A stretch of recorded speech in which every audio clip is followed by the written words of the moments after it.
I'm Anita of my Juke and I podcast, and wherever you are in the world, hope you're having a beautiful day. And if you're seeing the show for the very first time and you like the show, please subscribe, like, and share, and hit that notification bell so when an episode comes out, you will be the first to know. Well, I have been smiling from ear to ear since yesterday, honey. Let me tell you something. Meghan and Harry, they always deliver.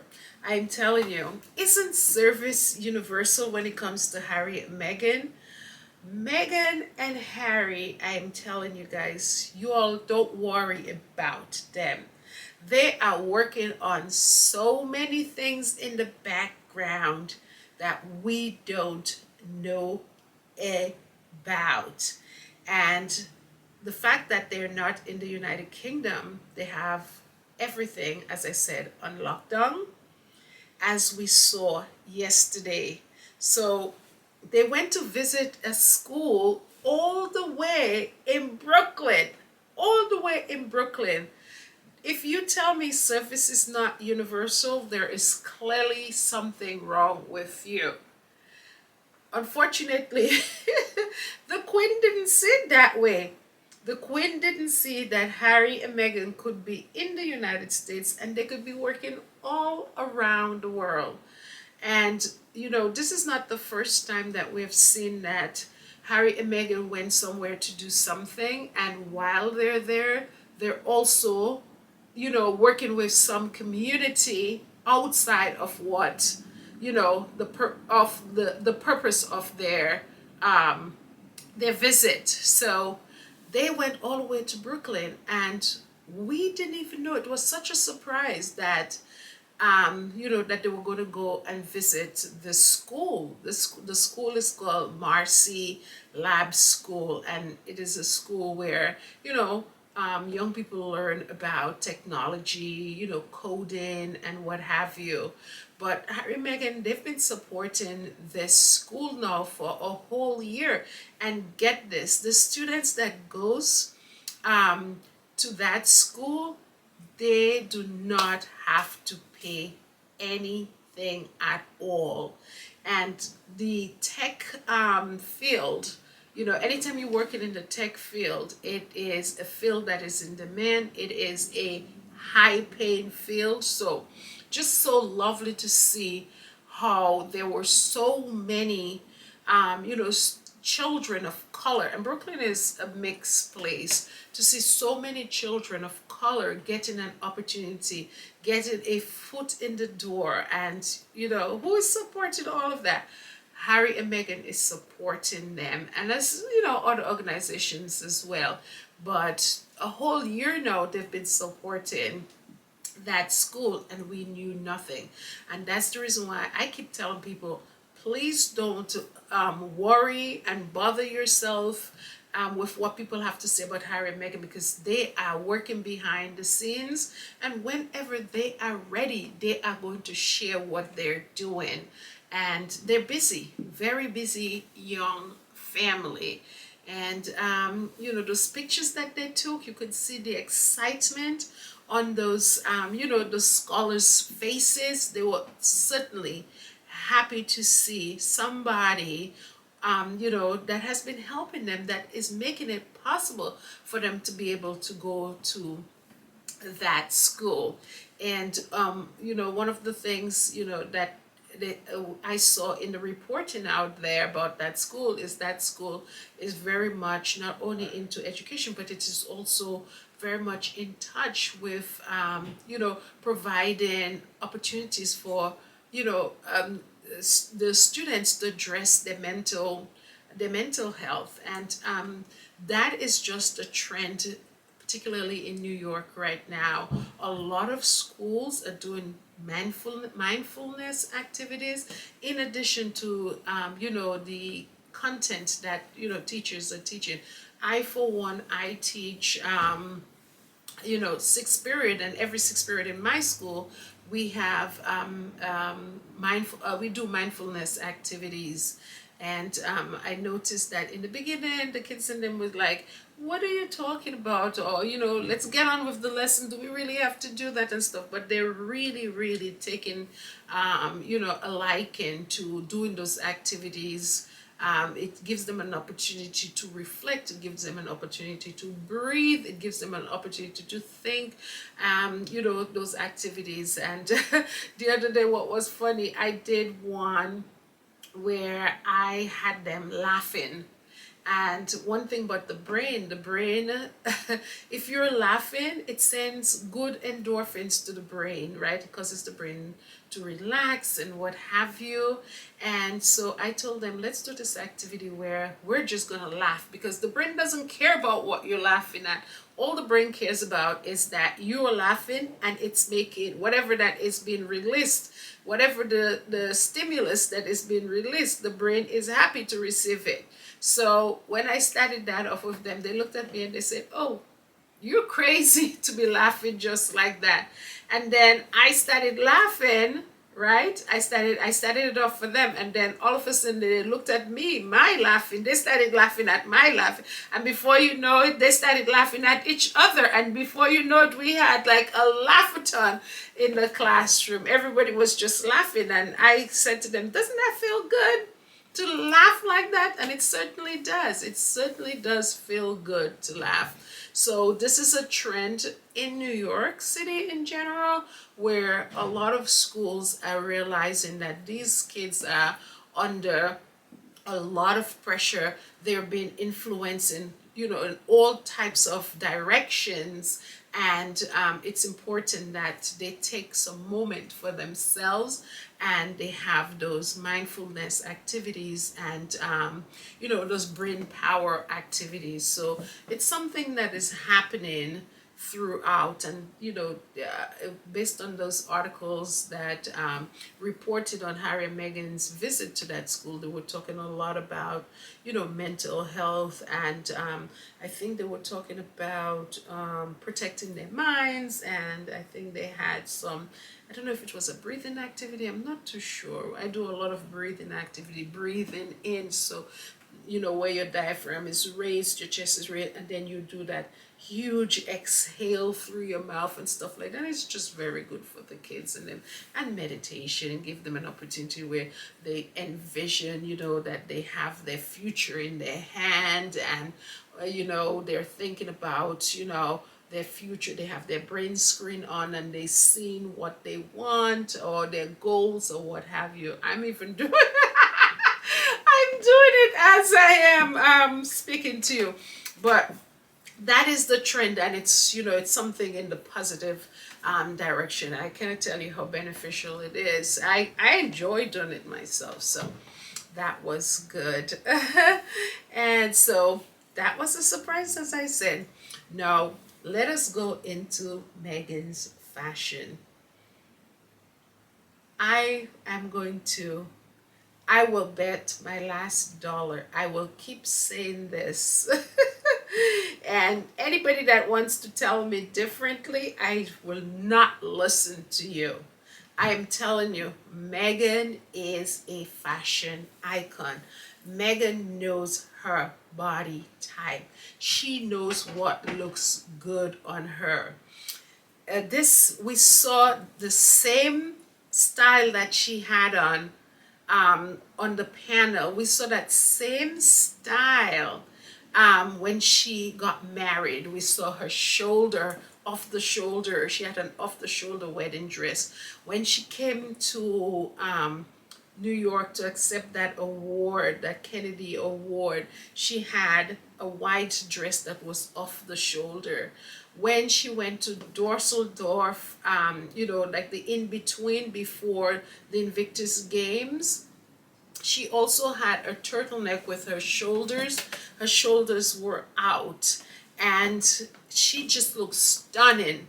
I think one of her best features, if you ask me, is her shoulders. People have a lot to say about her shoulders, but I love how she accentuated her shoulders. And she was just a dream. Yesterday on World Mental Health Day, she was just a vision. Literally, she was a vision. She just looked, she just looked crisp. She just looked absolutely elegant. And there's a lot of magazines and TV shows that was just talking about her, and it was nothing more. Everything was just positive, and it's nice to see that she knows her body type, and clothes is not wearing her. She is wearing the clothes, and she is a modern woman. She is in this 21st century, and we're seeing the things that she's wearing we can relate to. We can say, remember what Megan had on? Let me see if I could get something like this. I have somewhere to go. So she's definitely influential on people out there. That's the reason why every time she wears something, it's sold out. People just buy it in, they just in mass quantities, because what she is wearing makes sense and it is of our times. Okay, just say it. And let me just give Harry some props himself. Harry looked absolutely crisp himself. Harry is like lips and bounds a different Harry than what we saw in England back in the day. Back in the day, Harry had those coattails. I don't know if it's coattails they call them. And sometimes you would see Harry I saw Harry one time going to a wedding. Harry had a hole under his shoes. Today, you don't see that at all. Harry has his tailored suit, his tapered pants and tapered shirts, and he is just, you know, leveling up with his lady. That's just my thing. He's leveling up. They just look absolutely adorable together, cute, fashionable. And let me tell you something. If you are going to be the hobby of our fashion icon, you too have to step up, and Harry has done just that. He has stepped it up with his fashion game. Just love to see them. Absolutely beautiful. And Meghan's makeup, I'm telling you, gorgeous. She loves her light smoky eyes. And one of the things I saw for the first time, I saw she had like a little transition between her eyebrow and her eye socket. And it was just a little highlight. It was like white. And I love that, because then it creates, space in between. So she had that highlighted, and that was beautiful. I hadn't seen that before on her like that, but it was nice to see. And of course, her trademark hair, she had her hair up, and absolutely stunning. And one of the things that I saw on Twitter is that she had a pair of earring, colorful earring. I think it was a birthstone for Archie and one for Harry. And they said on the tweet that it was custom made. Somebody made it for her. Or yeah, so really pretty. I'll post it so you can see it. So absolutely stunning. The fashion was real. And let me see anybody try to copy that. just saying let me see anybody try to copy that. But absolutely beautiful, beautiful, beautiful, beautiful, glowing. Everybody loved it. And yes, it's off the shoulder suit. I never seen one like that. And let me just say, leave it to Megan to print it. I hadn't seen anything like that yet. Like the way it was like a suit, suit. It was buttoned down like a jacket, but at the same time, it was off the shoulder. Never seen that style before. Absolutely beautiful. I wouldn't put it on, because I'm like, I need to lose 20 more pounds to the. Oh, by the way, too, I have lost a few pounds with me being busy as school opened, doing a lot more walking and stuff like this. I did lose a few pounds, and it's nice to see. Not a lot, but it's nice to see. So if you guys are working on your weight as well and trying to lose some pounds, I hope you're having some success. We'll take anything. We'll take the small wins, okay? Oh my goodness. When I was younger, I was slender.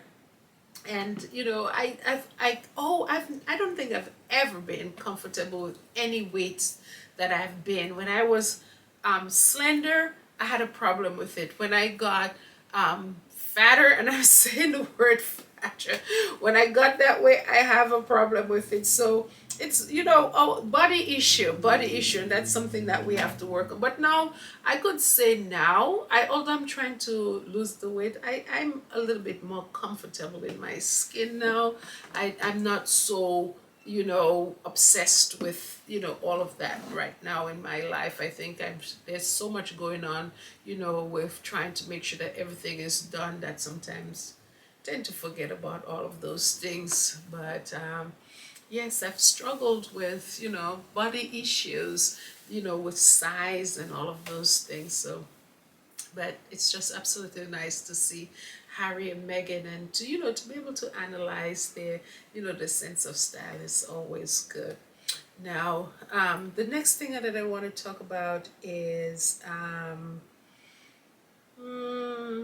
let's talk about um, yeah. So the families that shared their story about you know their children's experiences with social media, and unfortunately the results were tragic, and I just looked at I was looking at some of the photos, with the individuals that were listening, including Harry and Meghan, listening to the stories of these families as they share their stories, and you can just see how horrific, how terrifying and sad it was for the individuals that were listening, including Harry and Meghan. You can see the stories that they were hearing. It was it was horrendous, absolutely horrendous. So I just happened to to look on Twitter today to see what transpired while I was at school, and lo and behold, I saw one of the families, and I noticed that individual had come up to Megan and gave her a big hug after they finished the panel discussion with Carson Daly and Vivek Murphy, the Surgeon General. And I saw a clip of this man who gave Megan the hug on 60 Minutes, and the man name was Tony, and his wife was, let me see, his wife name was, let me see, yes, Brandy. And they lost their 14-year-old beautiful daughter. The child is absolutely gorgeous little girl, innocent little girl. They lost their daughter because of something that she saw on Instagram. And when he tells the story, on 60 Minutes, you can just see the pain that is in this man, and the pain that the woman has. I mean, to say, they've been living with this, and you could see the man's eyes. And the fact is that here his daughter is, he never ever suspected in his wildest dreams that his daughter would do anything like that to herself. There were no warning signs, absolutely. And that is what that is, you could see that is eating him up, because in his head, he could have prevented it, and he didn't see the warning signs. And, the whole panel discussion was about how do you stop your children, or from, encountering the negativity that is out there on social media.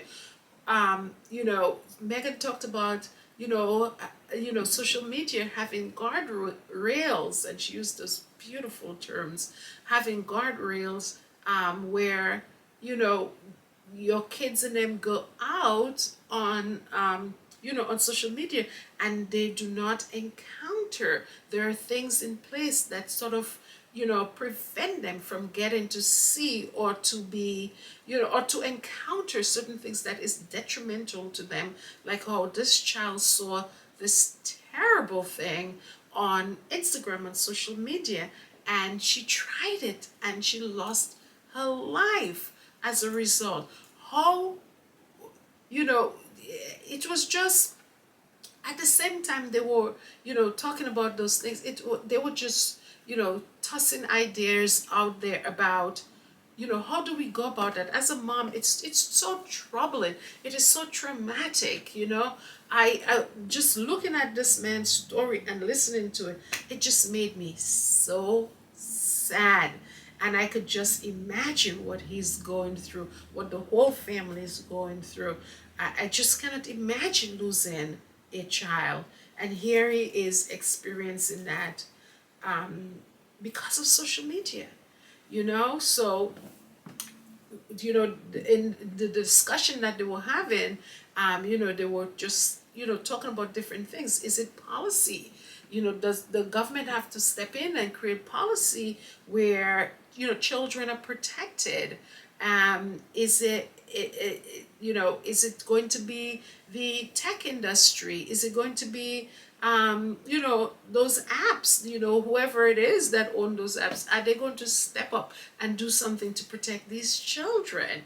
So it was literally like a brain, storming, discussion, and it was just, people were just, talking and trying to see what can be done. And the fact that Vivek Murphy was there, and Vivek Murphy has, one of the highest position in the medical field in the government, and to have him there on that platform says that is something that is at the top of the list, that that the our government want to resolve. And it just tells how important it is for the Surgeon General of the United States to be participating in that discussion, the discussion where we need to come up with something, for social media to protect, impressionable children that can see something and act upon it. Because,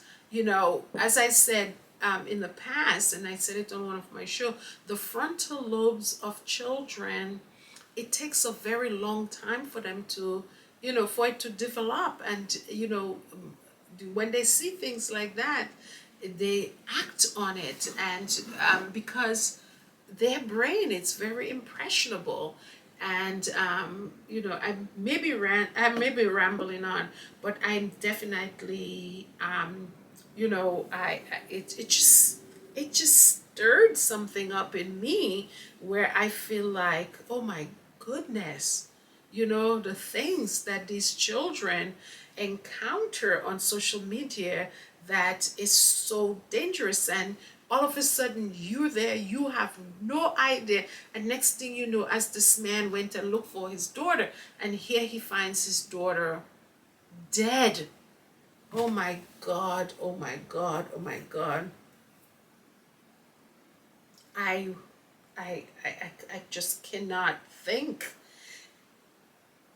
I I'm lost for words. I'm literally lost for words. What do we have to do to stop something like that? To stop that type of pain? You know? Um, Absolutely. What do we have to do? And they were talking about, a lot of the times people may say, well,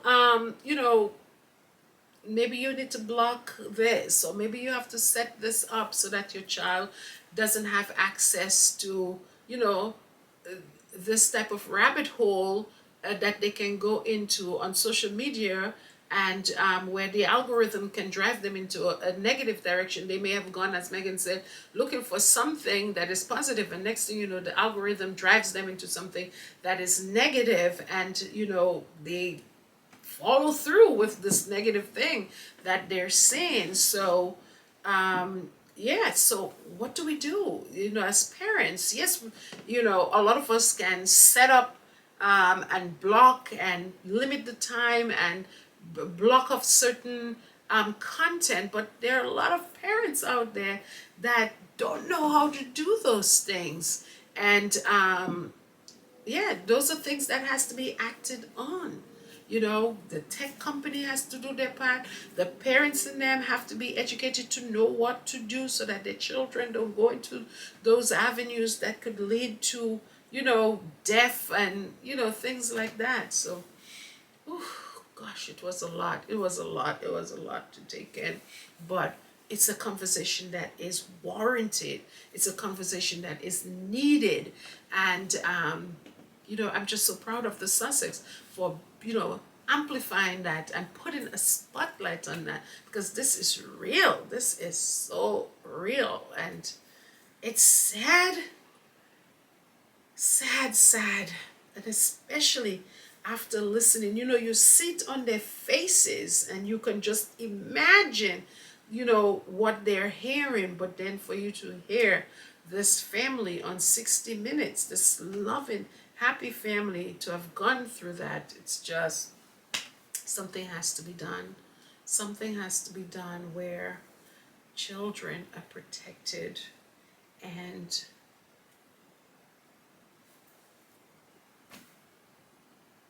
I'm lost for words. I'm lost for words. I'm lost for words. But that was the conversation. And I can't remember if I mentioned about, yeah. I lost my train of thought. Sorry, guys. I apologize. It was a lot.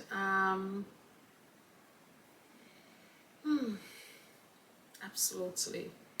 And yeah, it's fabulous conversation that Carson Daly and Vivek Murphy, including Harry and Meghan, had. And we couldn't have had a better moderator than Carson Daly himself. He's been through his own, been through mental illness himself, his own mental illness, and particularly anxiety that he suffers from. And and he's not shy to talk about it. And that's why I think he was the right person to have as the moderator. And then he said that Meghan is a kick-ass kind of woman.